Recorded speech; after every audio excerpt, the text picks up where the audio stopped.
మీకు శత్రువులు ఉన్నారా? అయితే సంతోషపడండి. ఎందుకంటే మీ జీవితంలో మీరు ఏదో ఒక అద్భుతాన్ని సాధిస్తున్నారని, గొప్ప మార్పు దిశగా అడుగులు వేస్తున్నారని దాని అర్థం. కానీ శత్రువుల పేరు వినగానే భయపడితే మాత్రం మీరు గెలవక ముందే ఓడిపోయినట్లు. అసలు శత్రువు అంటే ఎవరు? మన అభివృద్ధిని అడ్డుకునే ప్రతి శక్తి శత్రువే. మరి ఆ శత్రువును కండబలంతో కాదు, చాణక్యుడు చెప్పిన వ్యూహంతో ఎలా జయించాలో తెలుసుకుందాం. చాణక్యుడి కాలంలో సామ్రాజ్యాలు కేవలం కత్తులతోనే గెలవలేదు, వ్యూహాలతో గెలిచాయి. మీకంటే బలవంతుడైన శత్రువు ఎదురైనప్పుడు సామ అంటే మాట్లాడడం అనే మార్గాన్ని, దుష్టుడైతే భేద అంటే విడదీసే పద్ధతిని వాడాలి. గుర్తుంచుకోండి, మీ శత్రువుకు మీ మనసులోని మాట అస్సలు తెలియకూడదు.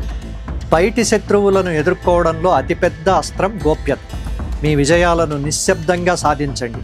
మీ అప్రమత్తతే మీ రక్షణ కవచం. బయటి శత్రువు కంటే ప్రమాదకరమైనవి మనలోనే ఉన్న అంతర్గత శత్రువులు. కామ, క్రోధ, లోభ, మోహ, మద, మాత్సర్యాలనే అరిషడ్ వర్గాలు మనల్ని నిరంతరం దెబ్బతీస్తుంటాయి. ముఖ్యంగా కోపం. మీరు ఎప్పుడైతే కోపానికి లోనవుతారో అప్పుడే శత్రువు విజయం సాధిస్తాడు. ప్రతి రాత్రి నిద్రపోయే ముందు ఈరోజు నాలో ఏ బలహీనత వల్ల నేను ఇబ్బంది పడ్డాను అని మిమ్మల్ని మీరు ప్రశ్నించుకోండి. ఇది ఆత్మజ్ఞానానికి తొలి మెట్టు. శత్రువు పరివారాన్ని గమనించడం మరొక ముఖ్యమైన రాజనీతి. నేరుగా దాడి చేయడం కంటే వారి మద్దతుదారుల మధ్య విభేదాలు సృష్టించడం తెలివైన పని. అదే సమయంలో మీ కష్టాలను, బలహీనతలను ఎవరికీ చెప్పద్దు. శత్రువు అభద్రతాభావానికి లోనవ్వాలంటే మీరు కష్టకాలంలో కూడా సంయమనం కోల్పోకుండా నీటిలా సరళంగా మారి మీ లక్ష్యం వైపు ప్రవహిస్తూనే ఉండాలి.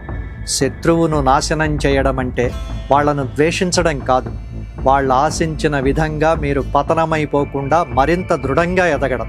ఒక కొత్త మిత్రుడిని సంపాదించుకోవడం కంటే ఒక పాత శత్రువును మిత్రుడిగా మార్చుకోవడం గొప్ప విజయమని గుర్తుంచుకోండి. ఓర్పు, వినయం, గోప్యత ఇవే మీ విజయ రహస్యాలు కావాలి. దీనికి సంబంధించిన పూర్తి వివరాలతో ఉన్న లాంగ్ వీడియో లింక్ కింద ఉంది, చూడగలరు. అతి వినయం, అతి మంచితనం ఎప్పుడు ప్రమాదకరమో దానికి చాణక్యుడు సూచించిన పరిష్కారాలేమిటో తదుపరి భాగం చాణక్య నీతి 4లో వివరంగా తెలుసుకుందాం. దయచేసి ధాత్రి టీవీని సబ్స్క్రైబ్ చేసి పక్కనే ఉన్న బెల్ ఐకాన్ను క్లిక్ చేయండి. ఈ వీడియోను లైక్ చేసి మీ మిత్రులకు షేర్ చేయండి. మీ అభిప్రాయాలను కామెంట్లలో పోస్ట్ చేయండి. ఫేస్బుక్, ఇన్స్టాగ్రామ్, ఎక్స్లో మమ్మల్ని ఫాలో అవ్వండి. ఇలాంటి మరిన్ని ఆసక్తికరమైన కథనాల కోసం మా వెబ్సైట్ iDhatri.com చదవండి.